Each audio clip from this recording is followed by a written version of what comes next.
right, we're going to look at price floors and price ceilings, and this is where the government steps in and sets either a maximum price or a minimum price that can be charged in the market. And so I've highlighted some stuff here at the top.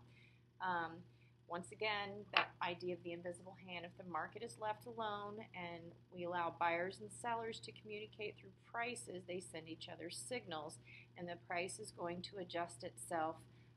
The higher price is going to give sellers an incentive to produce more, and higher prices discourage people from buying some stuff. So left alone, the market will regulate itself and end up at equilibrium. So in this, we're going to look at when the government steps in and sets either a price that they say can go no higher or a price that can go no lower. And for these to be effective, if they're telling you the price can't go any lower, and let's look at this graph really quick. If the price can't go any lower, for this to be effective, it has to be above here. The price always wants to be at equilibrium. Don't forget that. If we take away the floor, the price is eventually going to be here, because at this price, anything above equilibrium, remember we have that's a surplus, and anything below is going to create a shortage. So price floors create surpluses that cannot be eliminated because this is the government saying it. They've instituted this law. Price ceilings are below. It's saying that the price can go no higher. It wants to be here, so we're going to create a shortage at that ceiling price that cannot be eliminated because it is the law. Excuse me.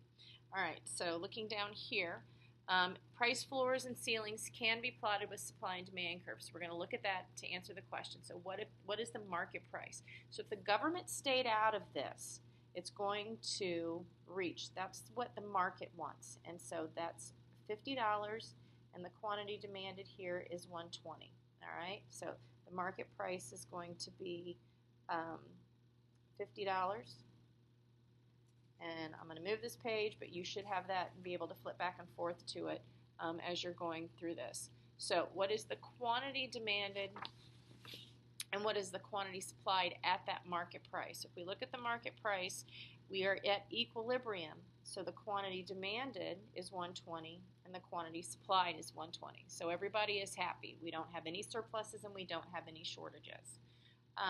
But it says here what quantity is demanded and supplied if the government passes a law requiring the price to be no higher than $30.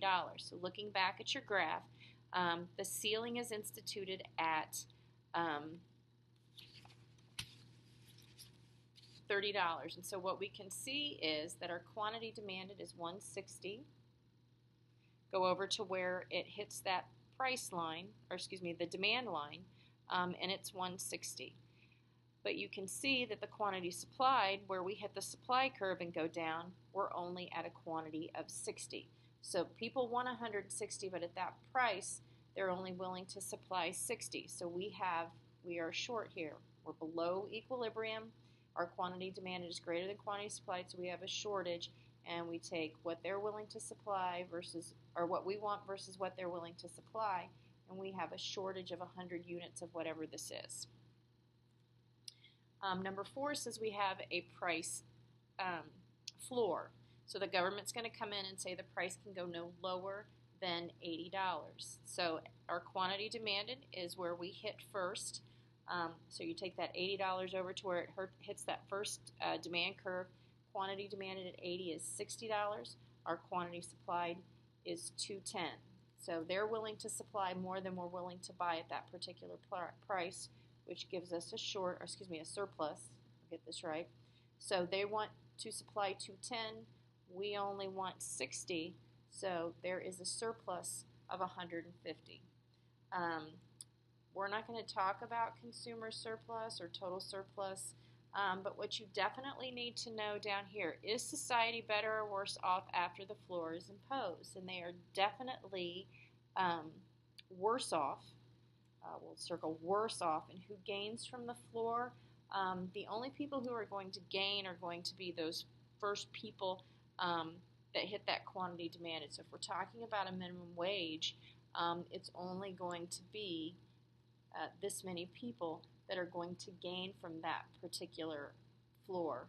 If it's, like I said, minimum wage, we've got unemployment increasing, and the very people that we are intending to help with this policy are actually the ones who are going to be harmed by it.